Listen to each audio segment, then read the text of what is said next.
Hi, everyone. Welcome to the Weird World Podcast. Hi. Hi, I'm Carrie. Who are you? I'm Dean. What are you going to talk to us about today, Dean? UFOs. Been a while since we did a UFO Wait, I episode. thought they were renamed. They are. They're actually sometimes now more and more being called UAPs, which in our previous podcast, I think I screwed up. But that stands for Unidentified Aerial Phenomena. Okay. It's a little more generic, which is good because UFOs, they're not always flying. Maybe they're floating. I was going to say that. So over the years, there are a lot of explanations for, we'll just call them UFOs, if you don't mind. Wow. Because you know what? UAP doesn't just flow out of your mouth. Yes, and like UFO also has a connotation of, aliens, and I want to have that connotation here. So things like planets, refracted lights, balloons, much in the news lately, flares, birds, ball lightning, and then, of course, there was my favorite, swamp gas as an excuse for UFOs. Those are kind of flumes of natural methane that sometimes light up and kind of flare up and freak people out. Around swamps. Pretty much, yeah. Swamp gas as a cause for UFO sightings came from an event in March of 1966 when witnesses in Ouachita County and other parts of Michigan reported seeing lights up in the sky. Mm-hmm. The lights hovered and darted, unlike airplanes or blimps or something like that, or planets certainly, or anything else people can think of. One county sheriff in the area, or I guess a sheriff's deputy, he said, quote, "It was the weirdest thing I've ever seen." Became a big news story. Then Congressman, later President Gerald Ford called for an investigation. And there actually was one. It was led by a guy named J. Allen Hynek. You ever heard of him? Nope. Hynek was a researcher, and he worked as a consultant really for the federal government investigating UFOs. He was an expert in that. And he worked for the government off and on from the 1940s all the way through the closing of Project Blue Book in 1969, which was the last U.S. governmental effort to systematically understand UFOs. I think they're still doing it. They just went underground. Maybe. Well, they actually are still kind of, it looks like we're getting back into it. I'm not counting the supposed person who, there's a whole nother can of worms where the tic-tac-toe. Yeah. The tic-tac thing where that guy says, "Oh, I was the U.S. government." Yeah. He's a fraud. There was just one Nevada Senator, Harry Reid, said, he essentially made the Pentagon spend $25 million looking at UFOs. And they gave this guy an office and said, "Go have your fun until you run out of money." It's not real. You have lots of letters after your name. Why don't you apply for that job? I should, actually. Yeah. It's not a bad idea. I'll think about it. Thank you. I mean, the letters after your name don't have anything to do with UFOs or no, they like really that. don't. But Hynek, I don't even know what field now that I think about it, Hynek was from. He was the guy who made up the categories that we get, like Close Encounters of the Third Kind. Oh, yeah. The third kind, fifth kind, whatever, where the third kind meant actual human contact and made Richard Dreyfuss turn, mashed potatoes into a mountain. Mm-hmm. Hynek went to Michigan in 1966 to check out this rash of sightings. According to someone named Harry Wilnius, and he was a local teacher in the area, he also was investigating the lights. So I'm going to assume he was an amateur UFO enthusiast. He said that Hynek went out to the swampy area with a local sheriff's deputy over which the lights had been seen in the recent past. And they looked around on the drive back in. Hynek told the sheriff, supposedly, that I have no idea what's causing these sightings. Back at the sheriff's station, Hynek got a call from Washington, D.C. Wilnius later said that, quote, "Hynek stepped out of the office, took the call, came back in a few minutes later. Harvey," who was the sheriff, described him as looking a bit shaken. He had his head down and he was mumbling, "Swamp gas, swamp gas." It was swamp gas. Quote, "I don't think Hynek knew what swamp gas was," end quote. So that's sort of the origin of this idea of swamp gas, and Hynek brought it up. That story, as told that way, is from local UFO enthusiast / teacher Harry Wilnius, so I have no idea how credible of a source Will knows. He may have made the whole thing up to make it sound dumb, because he was a UFO enthusiast, so I don't know. But, in fact, swamp gas as an excuse for UFOs is really dumb. It's not a thing. It's not a possibility. It's super rare. It stays very low to the ground. It's like methane. It's not even clear if it could spontaneously ignite. If you hold a match to it, yeah, you have this kind of pop and this flare sound, and it's over in a second or two. Right. In no world can that become lights up in the sky doing amazing things. Right. So it's just a really dumb excuse. If indeed Hynek did use it as an excuse in 1966, it was foolish. Was he given orders from Washington? That's dumb. That very likely never happened. I don't know how much I trust Wilnius, but or at least it was willfully misinterpreted. But anyway, whether or not that was a made up story or not doesn't mean swamp gas is a good excuse for UFOs, because it's not. So now, more recently, we've had all these balloons, some of them Chinese weather balloons, and some of them Chinese spy balloons, and it seems like it's pushing UFOs closer to the mainstream. Yeah. In fact, I think there's a call from Congress now to actually set up some kind of government agency or something to look into it more. Well, I would think we already have one. Well, certainly defense agencies and defense intelligence agencies, which we have something like 17 national intelligence agencies. Yeah, or the FAA. The FAA might, the Air Force might, the Navy might, if it's warranted. They certainly have investigated, like, again, going back to the tic-tac-toe flight, they absolutely got to keep on saying that. The Tic Tac UFO from a while back, which I think is as close to an unexplained case of UFO as we've come. Right. It was investigated by the Navy, and they essentially were not sure what caused it. What we're going to be talking about today, though, also we're going to stay in Michigan, but this case, I would argue, is maybe the best case for a true UFO event that we just don't have a good answer for. A major event, a rash of sightings with hundreds of witnesses allegedly seeing these things in the sky, and even radar hits, significant hits on radar with no real explanation of what it was. It sometimes has been called the Lake Michigan event or the Lakefront event. We might call it the Muskegon Lights. I've heard it called that. Some people call it also the Hollins sightings. Hollins is one of the towns where this happened. Whatever you want to call it, though, it's one of the most amazing UFO episodes in history of America, or UFOs, period. So let's start. Okay. March 8th, 1994. Oh, and by the way, if you're a fan of the rebooted Unsolved Mysteries program on Netflix, then this is they have an episode about this. And it's pretty well done. They talk to most of the principals. It seems relatively fair. Not all of their stuff that looks into, when they tend to look into Unsolved Mysteries, I think they do, like murders, they do a pretty good job. When they look into things like this, like, there was a UFO based one on, I think, season 2, and it was, in hindsight, they left some critical things out, and it was not super well balanced. This one, from everything I've read, appears to be pretty well done and fairly balanced. Okay. So, March 8th, 1994. Local police stations and 911 dispatchers started getting just tons of calls. Towns all along the western edge of Michigan. So Michigan, on its western side, borders Lake Michigan, one of the Great Lakes, one of the biggest lakes in the world. And it's kind of, think of it as, if you know where Chicago, Illinois is, listeners, then this area of Michigan is to the northeast of that, across Lake Michigan. Got it? Helpful? Sure. Yeah. Okay, let's hope so. Middle of the North American continent, kind of. So, started getting all these calls coming in and saying very consistently the same thing. There are lights in the sky. They're doing weird stuff. These can't be airplanes. What's going on? Do you know about it? Do you have any idea? It's like people would say, do you know of any like military maneuvers going on? Because there's some crazy lights doing stuff. I don't understand this. This can't be happening. Mm-hmm. One of those baffled Michiganders was a woman named Cindy Pravda. She lived in Grand Haven, one of these towns along the western Michigan coast against Lake Michigan. And she, on this night, was in the kitchen talking on the phone to her friend Edna. So imagine one of those, long, twisty cords walking along the kitchen. Suddenly she looks out the window and she sees something. It's about 9 o'clock.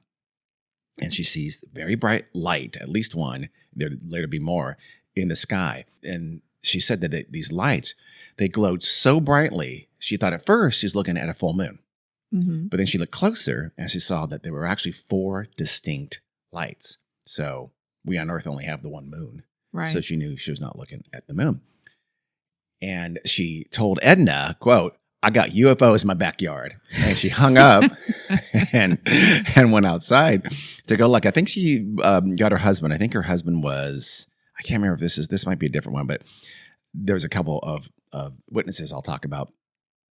But so she goes outside and Cindy sees that these lights are in a straight line. They're stationary at this point. So think of a straight horizontal line right across the skyline. They're up high in the sky. She said it was above the tree line. This is kind of a forested, semi-small towny kind of area there. And she did not get the sense that she could really see an object. They just seemed like lights to her. Other witnesses would seem to get close enough to see an object, but not her. She felt that they're so distant she couldn't get the sense of an object, just lights. But they're doing impossible things. They're making no sound. And a horse in the field below them, they're so bright that they lit up this meadow. And there's a horse out there, and the horse seemed to be completely, calm. So these things were high enough or distant enough where they weren't surprising or scaring the horse. Quote, I watched them for half an hour. When I'm facing them, the one on the far left moved off. It moved to the highway and then came back in the same position. The one to the right was gone in a blink of an eye, and then eventually everything disappeared quickly. So she's doing these strange things, the one going off and coming back, and the other one zooming off very quickly, and over time, they just sort of faded out and disappeared. Quote, again, I'm known as the UFO lady of Grand Haven, she said, with a pretty good sense of humor. She's, by the way, on the Unsolved Mysteries show. She's the UFO lady because of this? Because of this. She was one of the first people to call in, I think. And, in Grand Haven, she was one of the people saw it, again, all up and down various different towns. So it's not like there was a bunch of people just in Grand Haven. There was just, but she happened to be looking out. Again, this is fairly late at night on a school day. Yeah. I think. I'd have to look that up. I think it was. But so she saw it. But unfortunately, though, she had no cell phone, of course, at the time. But apparently she didn't have a camera either. Just a regular camera. Because if you're watching these things for half an hour, if they're I don't know, 5 minutes at some point. Okay, I've seen for 5 minutes. Yeah. At first you think, I don't want to look away. They'll disappear. But if they've been there for 5 or 10 minutes, don't you go get a camera? Yeah, maybe she didn't have a camera. She must not have. But in 1994, didn't everyone have a camera? No. I feel like everyone had a camera. Wow, Dean. Yeah, I don't know. Well, I don't know. Privilege? No, not at all. We were dirt poor. We had a camera. So, face. Did we? Yeah, did we? I'm talking about my childhood. Oh, well. So I did not know since we were adults and married in 1994. I bet you we had a camera. I mean, we must have because even if it's just a cheap little camera, people would have a camera. I don't know. But anyway, she didn't take any pictures. In fact, I'll talk about it later. There's really almost no pictures of these. No good pictures anyway. Cindy was one of hundreds of witnesses, it would turn out, who saw these bright orbs lighting the skies all over Western Michigan and even into the central part of the state. By the time the witnesses had stopped making phone calls, there were sightings in 42 counties of Michigan, which is almost half the number of counties. Michigan is one of those eastern states in the U.S. where they have a lot of small counties, and we're in the West here, where our counties tend to be much, much larger. Back east, in the olden days, I think a county was like the distance you can ride a horse in a day or something like that, or I don't know. So they have lots of little counties, but still, basically almost half the state of Michigan, the western half of Michigan was blanketed with these sightings. Another one of those hundreds of witnesses was a woman named Holly Graves, and she was from Holland, which is about 22 miles further south from Grand Haven. Her 14-year-old son and 10-year-old daughter were in the living room, I think watching TV. She and her husband were in bed. It's around 9:30. And by the way, I'm giving that time, and it does agree roughly with Cindy, but I don't know. Nothing I read said exactly when she had her initial sighting. But on the Unsolved Mysteries episode, they showed a clock, and it said 9:30. So it's good enough for me. Okay. But about this time, their son, Joey, screamed out and said, there's lights out here. Everybody come out here. There's lights. There's something in the sky. And again, the lights were so bright that they said it was like there was a spotlight being shown into their house. Oh, wow. I mean, that's a very bright light. So these ones appear to have been much, much, much closer to the ground than the lights that Cindy Graves saw. Cindy Pravda saw. This is Holly Graves and her family that saw this.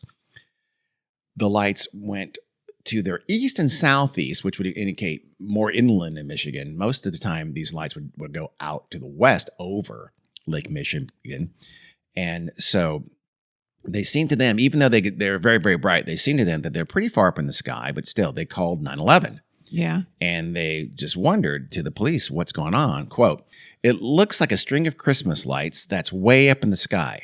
End quote. That's what I believe the husband, he got up and he's talking on the phone while they're all looking at it, calling 911. Their son, Joey, would later tell the Detroit Free Press, quote, "I saw 6 lights out the window above the barn across the street. I got up and went to the sofa and looked up at the sky. They were red and white and moving," end quote. So now they're turning colors. Yeah. Holly's husband, Daryl, Joey's dad, he led the family outside and they all wanted to get a better look. And at this point, they do get the sense that there's a solid object there. And they even estimated it to be something like 300 feet long or tall, sort of like think of like a vertical cylinder kind of a shape. So now it's close enough that they can make it out and see that it's an object. And all the lights are on the same object? Yes. Which doesn't make sense from the other report. Well, unless there's lots of them or multiple objects, plural. Okay. Right? So this one, at least, it moved really slowly, but it didn't seem to them to be moving like a blimp, let alone a plane or anything they'd ever seen in the sky. Again, it was shaped like a cylinder. And they said it must have been close enough because they said it seemed to be made of something like chrome. So there must have been some kind of a sense of shininess to it, exactly, and a metallic version, which in any case is pretty damn close. And as it's at night, remember? Yeah. It revolved. So it turned around on itself. It had no windows that they could see. And then these multicolored lights were, at this point, they formed a circle along the bottom of it. So think like a cylinder with some kind of a round bottom, and the lights were along the edges of that circle at the bottom. Mm-hmm. The family watched the lights for like 15 to 20 minutes before the sheriff's deputy named Jeff Velthouse arrived from their 911 call. Right. So they sent someone, he heard it, he was not too far away, so he drove out there. He says, and he, by the way, is also on the Unsolved Mysteries show, and he said that he wasn't a believer in it. And in fact, on the drive out there, he's like going, okay, let me think, what's going to be? Is it a plane? Is it fire? Is it some kind of a airplane or airfield lights? Who knows? I'll figure it out when I get there. Yeah. Type of thing. Did he not look up in the sky? Because he did not see them until he got out there. Oh, okay. That's what, at least that's indicated. So Holly and Daryl meet him when he gets there. They come outside and they meet him out there, and they all look up and they see these 2 now moving lights, and they're heading now southwest, which is toward the lake. They're high enough that they could have been an airplane, but all the witnesses said they just didn't move like airplanes. They didn't act like airplanes. Right. They turned, at this point, they shaded kind of from white to green, and they drew a little bit closer together. Huh. So again, it's not clear. It seems like there's multiple objects, though, not just one with different lights. It sure seems like there has to have been lots of objects, at least 4 or 5. One of the lights now moved apart from the other pretty quickly, headed further to the southwest. Again, way too fast to be an airplane. It's like they're moving kind of slow, then all of a sudden they zip very, very quickly. Something airplanes just don't do. Yeah. They really can't, but they certainly don't. You don't have that kind of acceleration. Yeah. Daryl. And they don't hover. They don't ever hover. That'd be a blimp, and blimps don't ever go fast. Or a balloon, and balloons don't ever go fast. Yeah. So Daryl, the husband and sheriff's deputy Velthouse, they watched together for about another 10 minutes or so. And then Velthouse said, I got to go. As he's leaving, suddenly the remaining light, the one light that was left now, broke into 5 lights. And then shortly after that, all 5 of those lights just sort of flickered out and disappeared. Velthouse, as he's leaving, is trying to follow the lights, but he's unable to, or maybe that's at the point that they disappeared, so he's not able to track them very far from their house. Yeah.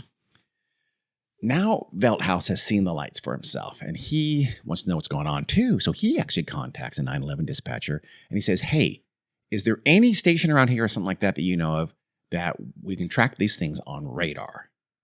And the dispatcher says, yep, as a matter of fact, I do know. There's a National Weather Service station in lovely Muskegon, nearby Michigan, along the western coast of Michigan with Lake Michigan as well. And so that dispatcher contacted Jack Bouchong. Jack Bouchong is the star of this Unsolved Mysteries show, really. They interview him extensively throughout. And it really kind of impacted his life. At the time, he was just almost 30 years old. He was a meteorologist at the Muskegon National Weather Service Station. He had been that for 3 years. He had actually grown up in Muskegon, and this was like his dream job. Right. He always wanted to be a weather guy, and he had to stay home. Yeah. And do his gig. Basically, they're monitoring the storms and things like that. That's kind of what they did. So they did have radar. He was alone. He was on the 4 p.m. to 12 midnight shift. Mm-hmm. And it was this crystal cool, very calm night. It was like 20 degrees, but really great visibility. He said at least 80 miles in any direction, clear, calm, a boring night for monitoring the weather, but a great night for sighting things. Yeah. About 10 p.m., Bouchon got the call from the Ottawa County 911 dispatcher. And the dispatcher said, are you getting anything weird on the radar over in southern Ottawa County? Because that's where that dispatcher was getting the calls from. We're getting all these calls. People are seeing lights. It's really strange. It's freaking people out. Can you help us? What's going on? Can you look over there? At this point, Ottawa County dispatchers had already recorded about 60 calls that night. I know. And the dispatcher said, quote, it's got to be something more to this. Right. So people were, this is not the norm of a few people freaked out. Bouchon was intrigued, but he wanted to be sure that I think he thought he was like being punked. So he actually, when he hung up with that dispatcher, he called back a different night, just called, I guess, I don't know if he called 911 or he called a dispatcher. Yeah. And he said, hey, quote, this is the National Weather Service of Muskegon. I was calling to make sure the person that called me was not a hoax. This new dispatcher said, no. He was one of our dispatchers. We've been chasing lights down all over that way, end quote. Bouchon then says, well, what do they look like? This dispatcher says, I don't know. We got a report of something going through the air with lights on it horizontally, 3 to 4 lights going at a high rate of speed up and down and all over the sky, quote, end quote. Bouchon says, okay, I'm going to take a look. So I don't know what you do. You change the radar. I'm not sure exactly what you do, but he would say that he was trained to differentiate kind of atmospheric phenomenon that might fool the radar from, and be able to tell what it was. So he thought he could get to the bottom of this. Yeah. And I think at this point, Veldhouse actually calls him as well. So Veldhouse got his name, I think, from the dispatcher. So now he's the sheriff's deputy. Right. He called Bouchon, and they were on the phone for a very long time. It would be recorded, which Bouchon, by the way, at the time did not know. Oh. It would later redound against him. So, or at least it really did impact his life and not for the better. So he calls, the sheriff's deputy Veldhouse calls Bouchon directly.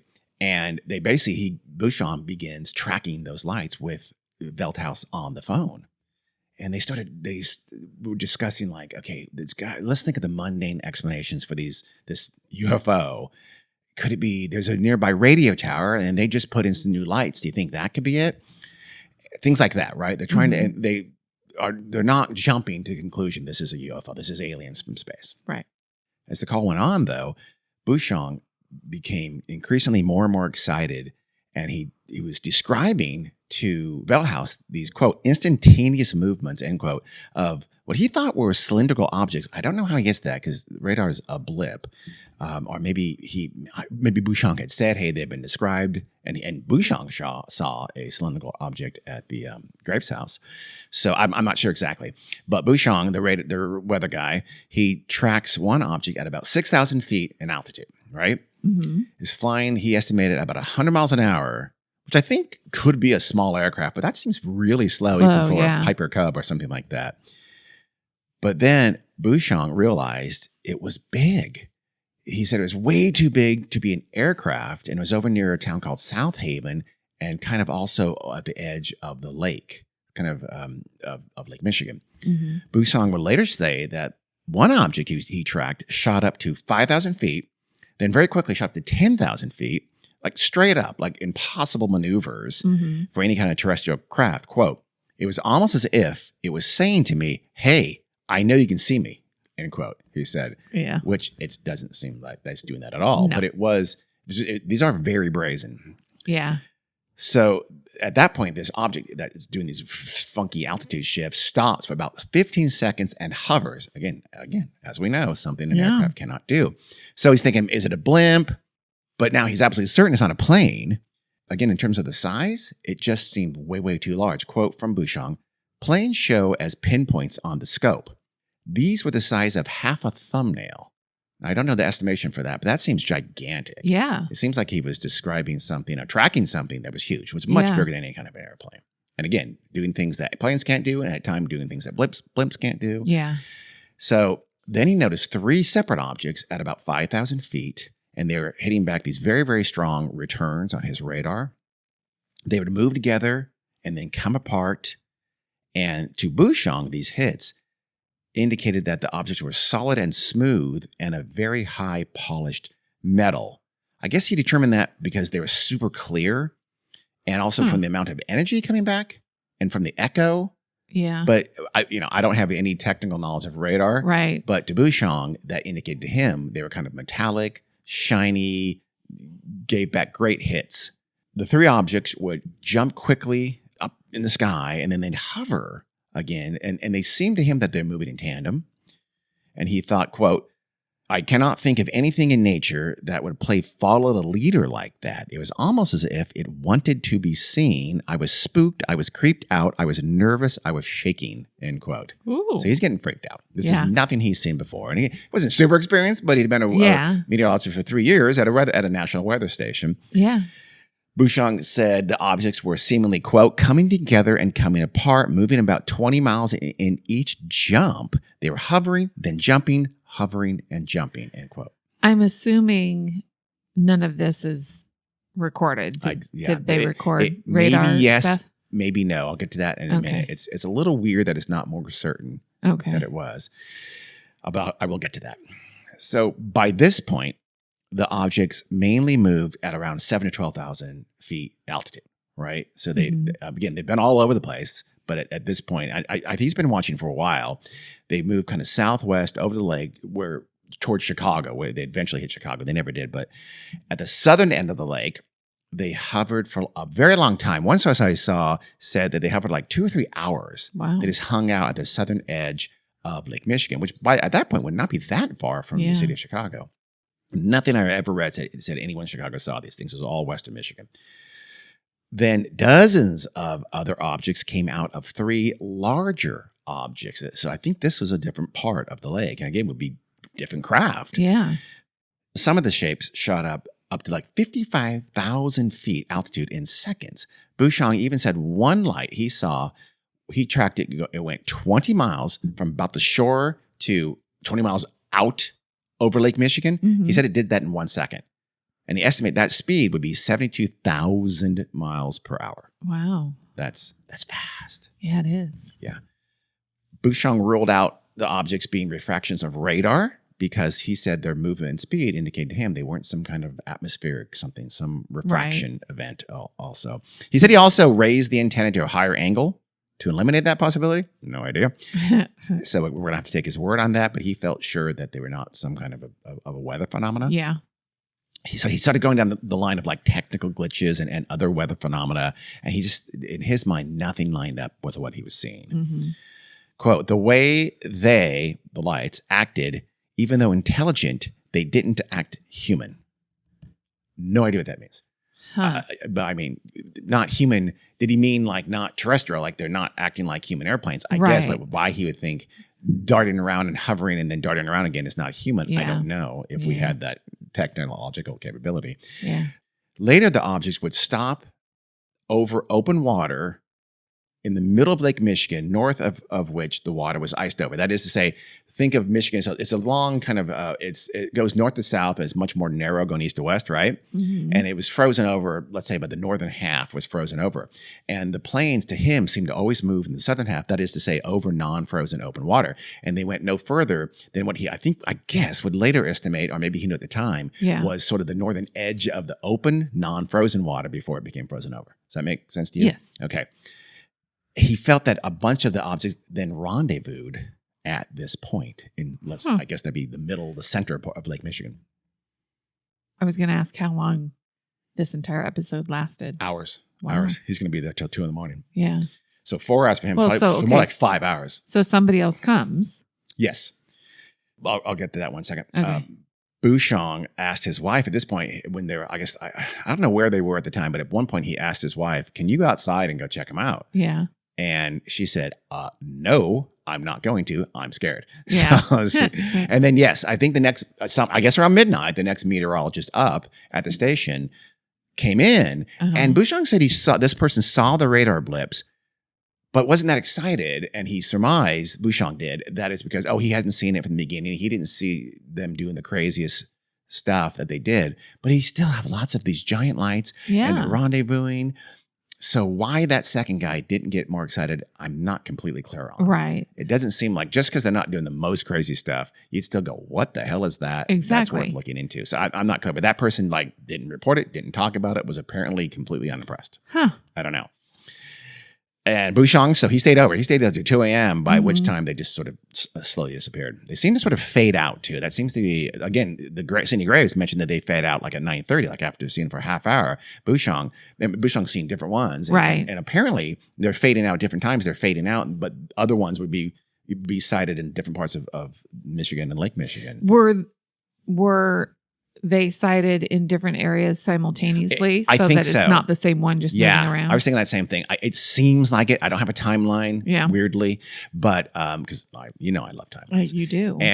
But it does seem like they would have to have been. We know there were multiple lights even seen at the same time in the same place, right? By the same witnesses. It seems like there has to have been sightings at very different places, so they weren't just the same ones moving around and disappearing and reappearing. Right. I think okay. That's what it seems to me anyway. So there was a response to this. The next morning, a journalist named Michael Walsh, he works for the Muskegon Chronicle, he got several calls himself about the lights. So people started calling newspapers and saying, hey, I saw these crazy lights last night. Do you know anything about it? What's going on? I thought you should know. So he called the 911 Ottawa County Dispatch and he said, hey, I guess you got a bunch of calls last night. Can I get the recordings? They said, sure, we'll have them for you in an hour. Wow. That's very nice. Service-oriented. So he got them. He went and got the tape. And he starts listening to it and he just gets more and more amazed. Like, what was going on? He said, quote, it knocks your socks off. People were very calmly describing there's just things in the air. One witness said, quote, they ain't airplanes.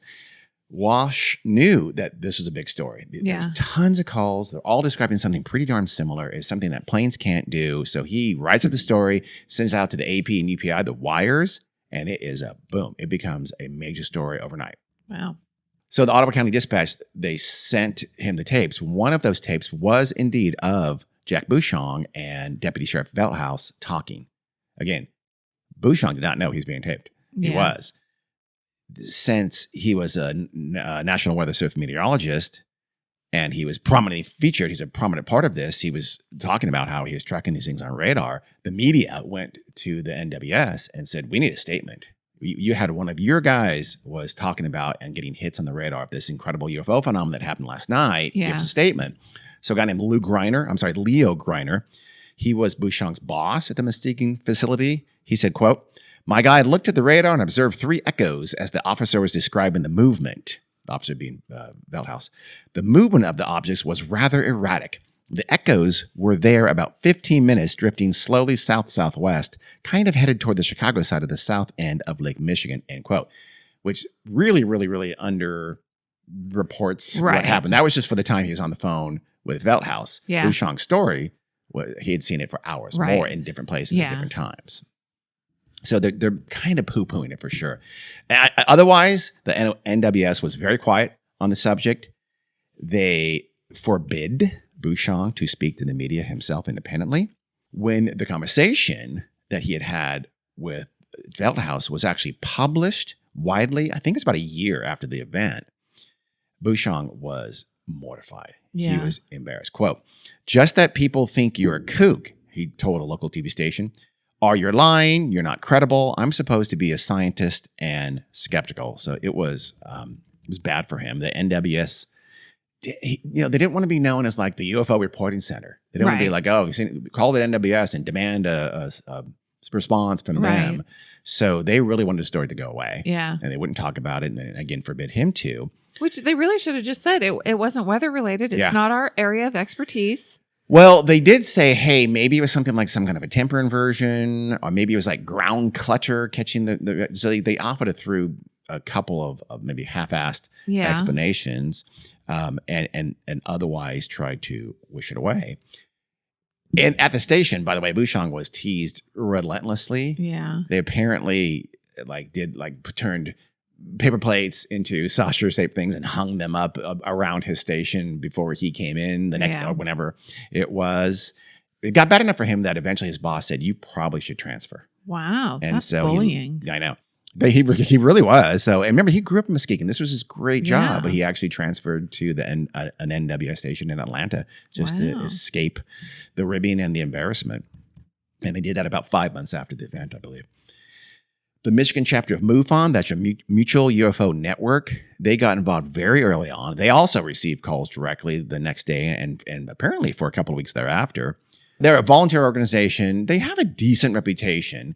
At the end of the day, they really are a UFO group, let's be honest, but they have a decent reputation. There's been plenty of their reports that said, nope, you saw Venus. Yeah. So they sent Virginia Tilley. She's a woman. She's based in Western Michigan. She's one of their volunteers. They sent her out to investigate and talk to folks. She interviewed 20 to 30 of the witnesses themselves, direct witnesses who had seen these lights. Yeah. All of them, she interviewed them separately. And over a few weeks after the event, she also uncovered and interviewed 2 pilots, both of whom wanted to remain anonymous, who had said they had seen these giant cylinders from the air when they are up in their aircraft. I don't know if they're commercial pilots, UPS, I have no idea, but they had 2 pilots, she said, had seen these objects as well, these lights. Sightings, though, apparently it seems that these sightings begat more sightings later. Because MUFON says, I saw a quote from a MUFON spokesperson who said that the organization received 10 to 15 calls each day for like 2 or 3 weeks after the event on March 8th. People read about it in the newspaper. And said, hey, I saw too. So that, I don't know if that means there were additional sightings or they just were coming forward later. I think they were coming forward later, but I'm not 100% positive on that. Despite the number of people who saw the lights, or at least claim they did, there are no good photographs whatsoever. See, that's what I find weird. I mean, I do too. I know you said somebody should have a camera. It's weird that maybe Cindy didn't. Person didn't have a camera. Someone did. Yes, it's weird that not one person. Yeah. Did anybody say they took pictures? No, there's no pictures that anybody's been able to find out. And also, nobody called the local news station or TV station. You think. They did the next, not that night. No, you're right. As far as I can tell, it was people calling 911. Yeah. Yeah, 911. Oh, you call it 911 I call it 911 because I'm the only person in the world who calls it that. Thank you. So there's one video of it, but it's just like distant lights way up in the sky. Very hard to see. The videos they never do justice to what you're seeing. Yes. That's why I was thinking like a television station because we had a camcorder, but it would have been terrible quality. I know. But still, I know. If there were a lot of still pictures out there, they just show these lights up in the sky. But they would be interesting if you saw 5, or if you saw, I don't know, if you're taking pictures from the same place and there was 2 and then there's 5 and they're in a straight line, that'd be an interesting picture, but there aren't any. It's weird. Bushong's radar equipment, you asked this a minute ago, didn't have any kind of like a hard paper records that it recorded, but it did. I'll talk about it in a second. So to make up for that, he did some line drawings that illustrated what he could see. Yeah. But apparently there were some images recorded because during the call with Velthouse, Bushong said this, quote, I wish we had a recording of what I could see. Actually, there are some blips showing up on the computer part, and this is being recorded. So there's going to be a recording of this. So if they can, ... you might be able to see movement on this if we can play this back. I don't know exactly what that means. It's not clear what happened to this evidence, if indeed it does exist. Yeah. MUFON has, in Michigan, I guess the chapter there in Michigan says that they have at least a copy of that recording, but they've said themselves, it doesn't really show anything other than what Bushong described as happening and sort of confirms his description. It's like, no big deal. That seems like a big deal to me. Yeah. So I'm a little confused why this isn't more important, and MUFON wouldn't come out and say, yeah, everybody should see this, or look at this recording.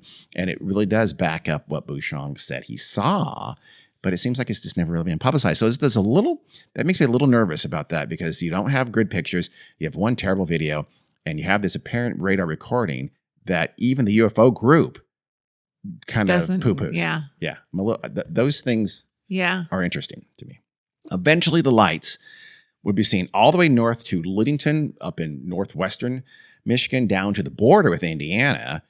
and which is at the kind of the south end of Lake Michigan. That's about 200 miles. So about 200 miles along the western side of Michigan, there were sightings of these lights. And again, well into central Michigan as well.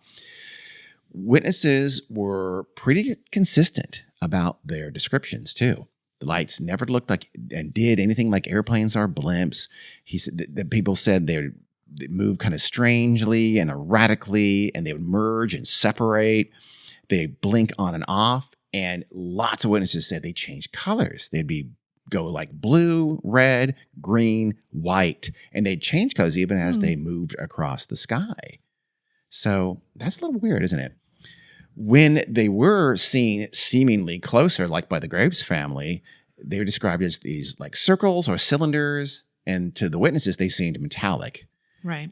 And always after a while, it seems like they would just sort of flicker out and disappear after some time. Bouchon would be forever changed by this experience. So again, he feared he was going to lose his job, and he refused to speak about it for over 20 years. Wow. Yeah. I think that the unsolved mystery is kind of the first time he really has become very, very public about it. He said what first, though, inspired him to go public was I think, if I interpreted what he said right, the Tic Tac UFO, and where the government and the Pentagon released those two. There was another video too where they released those videos and said, we don't know what these are. Right. And that kind of, and he felt that was almost like a vindication. He said, quote, "I guess I've been waiting for this vindication, which I didn't think I was going to get all my life." I don't know if it's a vindication. I don't know how that's vindication, but okay. it inspired him. So, okay, like I said a minute ago, or at the start of this, UFOs seem to be serious people are saying, oh, let's understand this better, which I think is about time. And like I can be honest about this without being labeled a kook. Yep. Which, frankly, I'll be honest, in 1994, maybe, barely.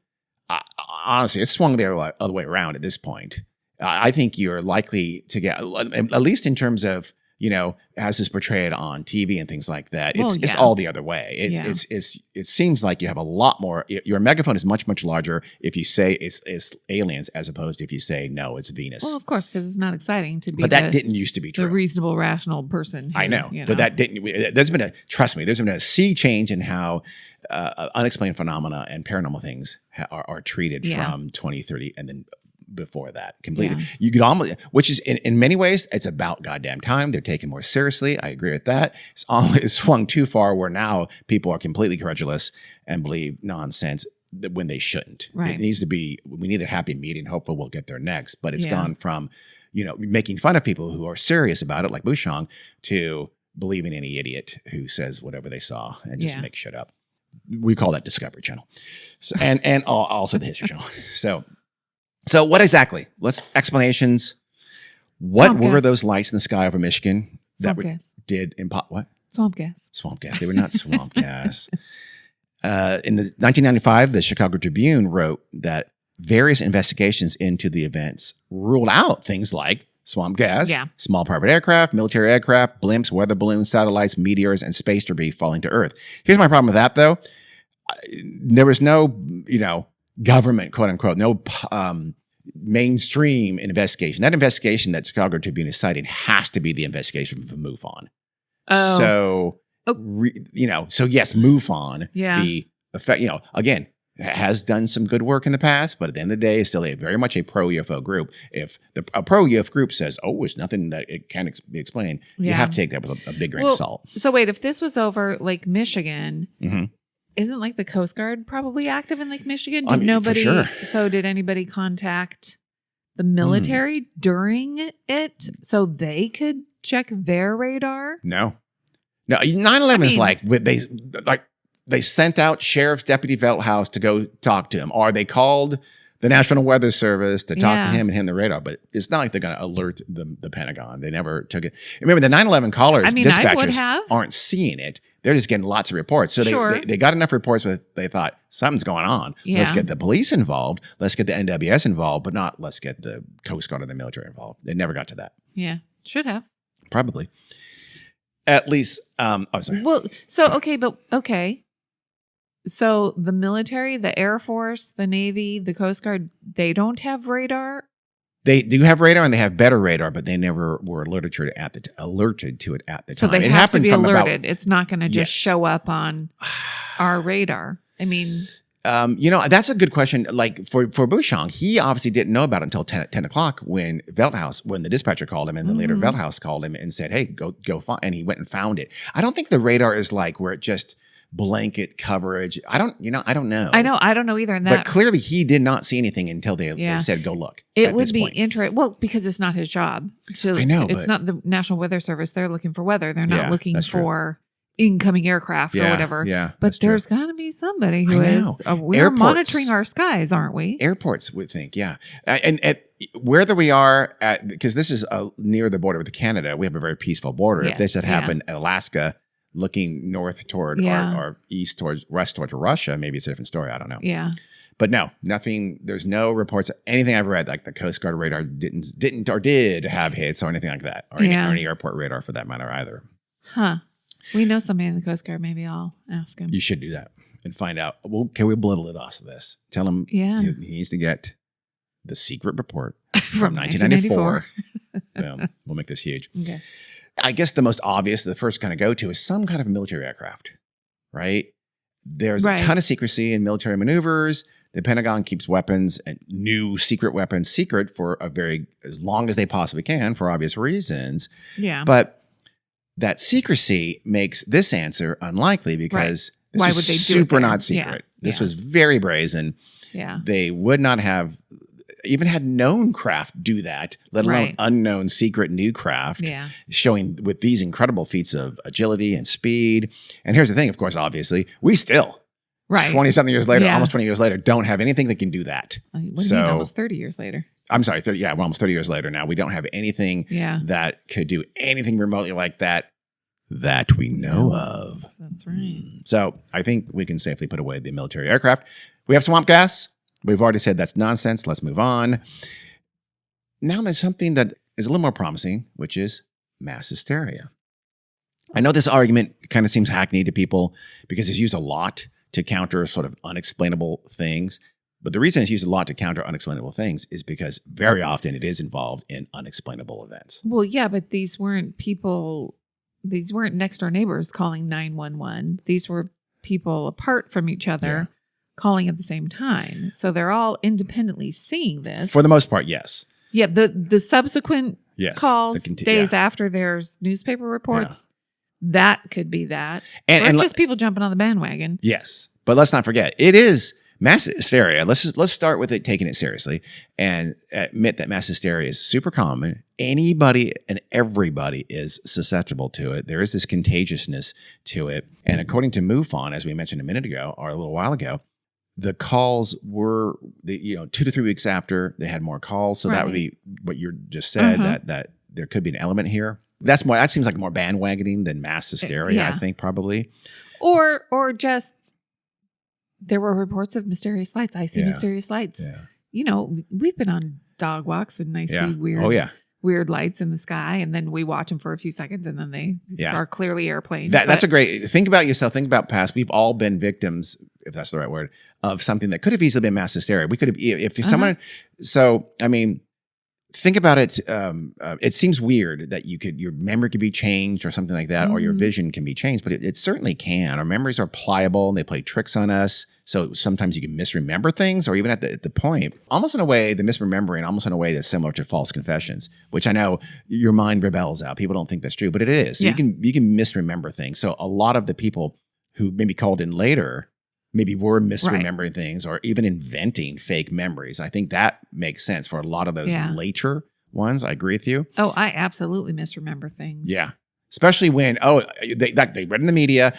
Anytime, I hate to say this, but all sightings after a significant amount of attention are much, much, much more suspect than the sightings prior to that, of course. But we can't use that to discount all the simultaneous ones at the time. Yep. So that's why I don't think this does not sound like mass hysteria to me, because the initial sightings were tested independently across a very wide area, by the way, incredibly wide area, by people mostly with no contact with one another. They're also pretty consistent.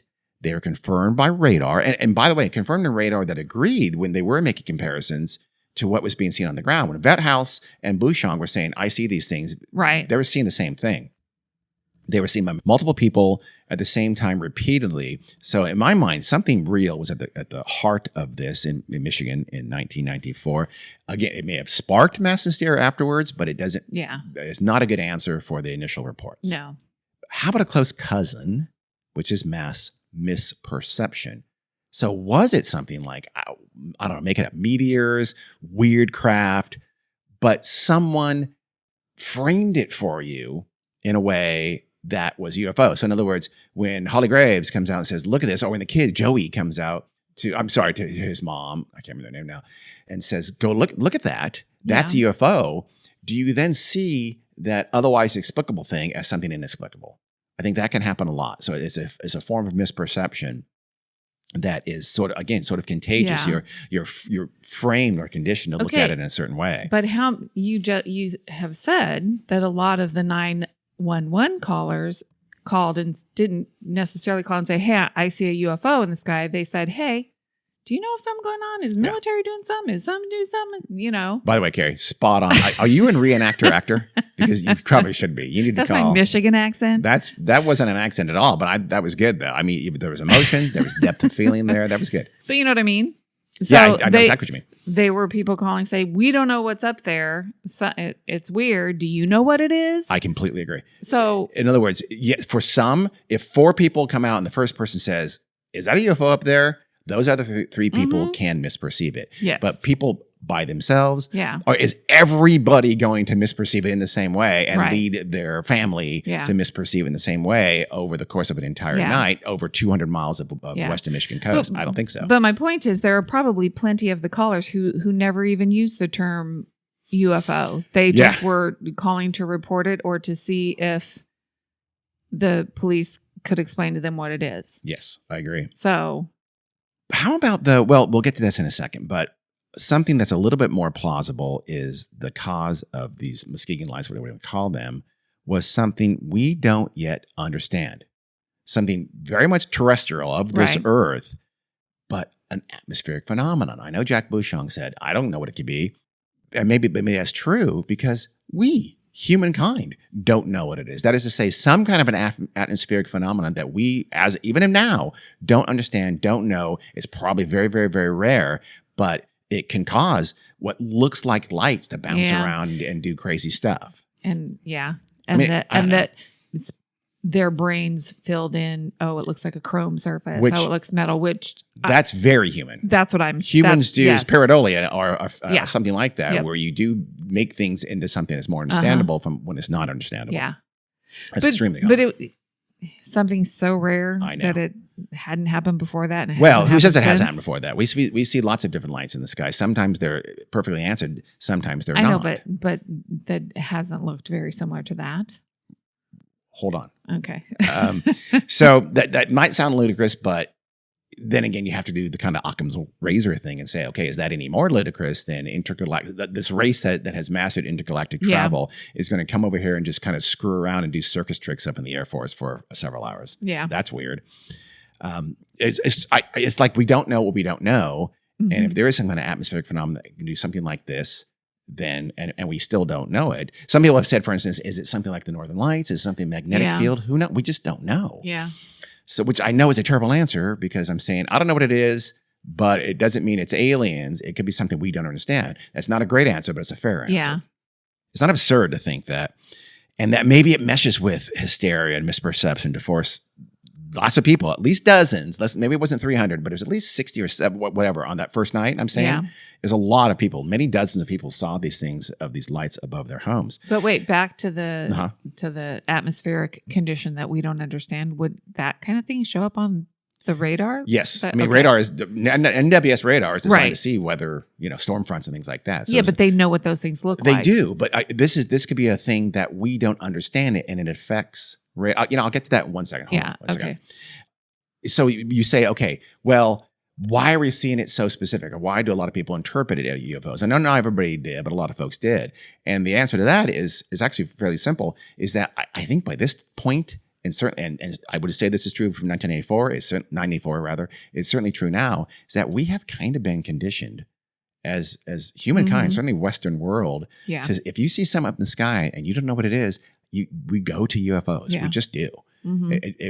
For better or worse, that's what we first think of. So do you see this weird atmospheric condition that looks like lights of some sort, and you start ascribing otherworldly, qualities to it? I think there's certainly a possibility there, at least. Yeah. So it's a cultural thing, and we think UFOs.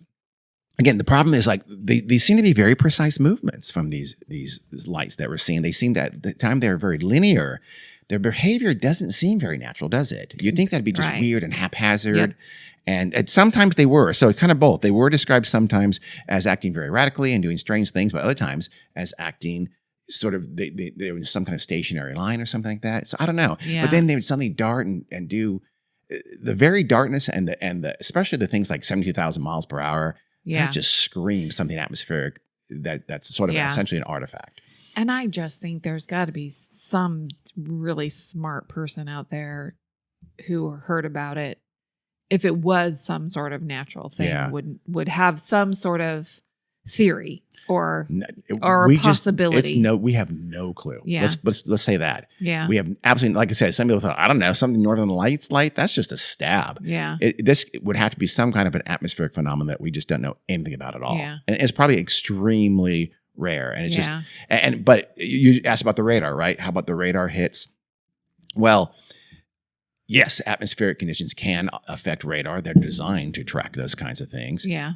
So radar judges speed by something called the Doppler shift. Yep. That's the change in frequency of the radio waves as the object moves away from the detection source, like think of a police radar. Yeah. Radar also uses radio waves to estimate altitude. So it pings from the underlying terrain. So altitude is from the underlying terrain is 1,000 feet. It's gonna tell you how much above that terrain it is, and then it pings back to ground. That's how radar establishes altitude. So what if this atmospheric phenomenon we're talking about, we're guessing at, causes exactly that? It interferes with radio waves and or radio frequencies. Yeah. See, if it does that, then that very much could explain why it could be hit and why it could confuse radar installations. And why it did that. I have no idea. It's pure speculation. Right. It's just a guess, but it's a possibility at least. Mm-hmm. Again, some of the sudden altitude shifts and the speeds, that to me just feels like something atmospheric, something that's not real. That's not an actual object doing these. And even a UFO doing that would be amazing. But sure they can do that. We have no idea what the technology is, but also why? Yeah. What's the point? Yeah. It seems just like even Bouchon said, it's like they're showing off. Yeah. Doesn't make any sense. Yeah. So now we come to the obvious explanation. UFOs. Yeah. Extraterrestrials. What these lights did at the speeds they did would have to be something alien to us in terms of the technology for it to have been, assuming these are real objects. But then you ask, what's the purpose of this? So the MUFON investigator, remember Virginia Tilley? She got one report from a supposed witness that said it was a young couple at the time, and that they claimed they were spending the night camping along Lake Michigan, south of the town of Benton Harbor. They said that sometime around midnight, they were woken up by a bright light outside their tent over the water, over Lake Michigan. Mm-hmm. So they stepped outside, they went to investigate, and they said that they saw just a massive column of water being sucked up into the sky over Lake Michigan by something very, very high above. They said the column of water was about 20 feet around, I guess, diameter, but it was like backlit in some way, so they could see it very clearly. It was almost like it was lit up. Yeah. So they were spooked. They packed up. They got the hell out of there. Bouchon, the NWS guy, he said, so he was told about this, and at that time, he said he was tracking the lights at about a mile above Lake Michigan. So that indicates that something a mile above was sucking water in a column from Lake Michigan into its craft. Yeah. I don't know. He also noted, Bouchon did, as did Tilley. This is an Unsolved Mystery show. He says, isn't it weird how often aliens, UFOs, are associated with water and bodies of water?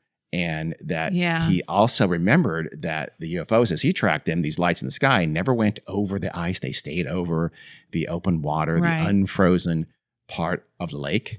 He never says this. Aliens like water. But it sounds like they're stealing our water, doesn't it? So the aliens came here many light years to steal our fresh water. Maybe they're doing tests. Maybe they're testing our water. And they did a lot of it. That seems like the implication of what was said, it also seems really, really dumb. Yeah. That's just, the couple that said that is full of shit. Yeah. They were lying to her, pure and simple. That's the stupidest thing in the world. It's easy to say this happened. It's nonsense. My guess is that's just dumb. Yeah. So, but it does bring up something that this actions were super, again, brazen. So the same thing that you hit the military aircraft with, like, why would they do it so clearly? You can hit the UFO explanation with as well. Why would they be?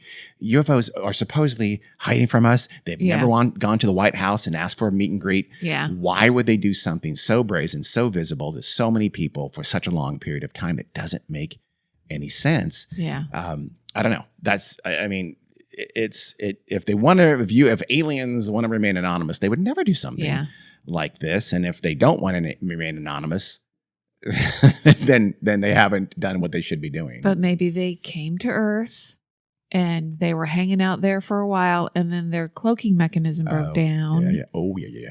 For 5 hours, in which case they didn't just fly out away from us. They went and did crazy shit that everything we were broke sure down. to see.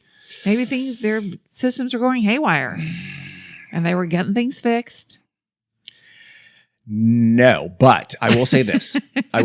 This to me. Why not? It's just. I'm just gonna. Well, I know, because you don't think it's. No, because that's just weird. I will say this though. This. I think this is the best case, or one of the best cases. Yes, I would quibble with these aliens doing something so brazen, and no, it's not because the systems broke down, but but still, it could be something we just don't understand at all. Exactly, that's my point. It seems weird. You are ascribing human ideas to what we think extraterrestrials would do if they make it to Earth. But why? Okay, so their behaviors like this, we kind of don't care if you see us, but we're not going to purposely be seen. That you almost have, and by the way, that goes with everything, because we have, if aliens want to remain anonymous, they've done a shit job of it over the last many decades. Because if you trust the number of UFO sightings, they're terrible. Their cloaking devices suck all the time. Yeah. So I don't know. That to I me, don't know either. But I agree. We can't ascribe the human motivations to them. We don't know. I think it's just the number of sightings, the consistency, the number of independent witnesses, the radar hits as well, make this one of the best cases for alien type UFO visitations ever, by far. And so it doesn't help, given that, it doesn't help when Leo Griner, remember he was the NWS guy that was Bouchon's boss? Yeah. He told the Chicago Tribune about a year later after the event, he says, quote, "I don't believe for a minute there was any kind of alien structure. I think there is fairly strong earthly explanations for what occurred." But then he refused to say what those earthly explanations actually were. And that's fine. No, it's not fine. It is too. He feels they are, but he doesn't know what they are. Okay, he told one reporter, he said, quote, "I have a pretty good idea," end quote, "of what it was." But he still wouldn't say. He mentioned, quote, he mentioned he might reveal his wisdom after he retired from the NWS. He's retired, I'm sure. Yeah. But he's never come forward. So he's full of shit. He had no idea. Yeah. So those kind of things when government officials or whatever say things like that, it doesn't help. No. You're not helping. Just say you don't know. Yeah.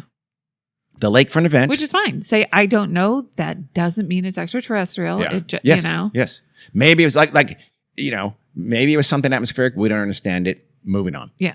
Or if you're national security, then we want to understand this. And that's what we're getting to more and more is like, we need to understand it. Yeah. So not moving on, let's look into it. Yeah.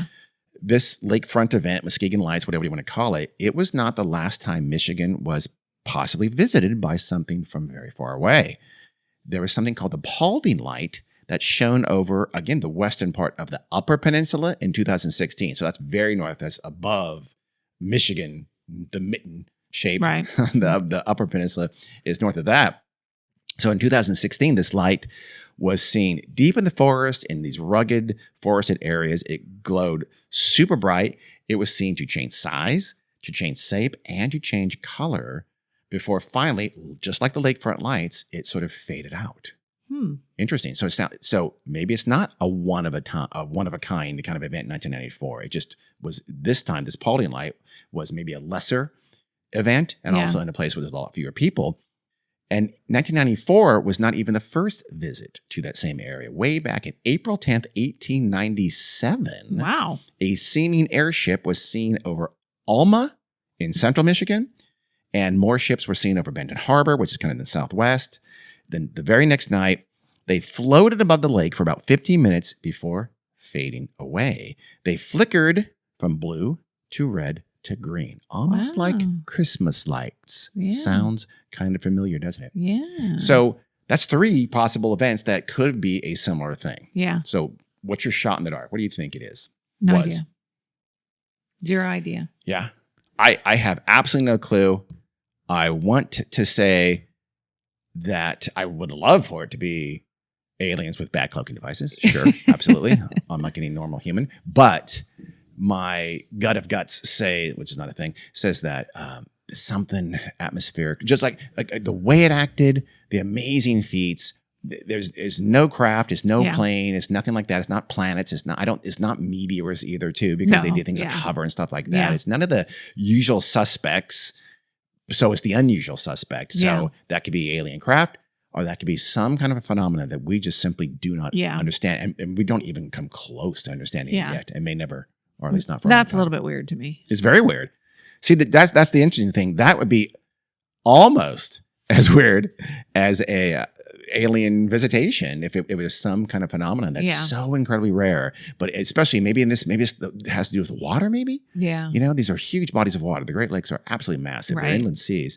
So maybe there's something like that involved here. This is a cold northern area. I don't know. I have no idea. It's just weird to me because, we've lived in these areas for hundreds of years, and you'd think every weather condition has existed multiple times. And well, it may have. Yeah. It may have at least 3 times in a century plus. I mean, that's possible. Yeah. In the same area too. Yeah. Maybe it's very localized or something like that. Or maybe it's not localized and we understand it so little that when we do seem to see lights doing crazy things, it is this condition. Again, I'm not saying that's true. Yeah. I'm saying that's worth study. What else is worth study? Alien visitation is worth studying. Yeah. We should be looking into that. Yeah. So that's the story of the Muskegon Lights, or whatever you want to call them, in 1994. One of the best, maybe the best. The potential for true UFO craft being seen in American in the history of UFOs. It's one of the episodes that is most difficult to quote unquote rationally explain. Yeah. Yeah. Interesting. Well, thanks, Dean. Sure. Anytime. Okay. Glad to do it. I know you are. Okay. We'll see ya. Thanks for listening. Bye. Bye.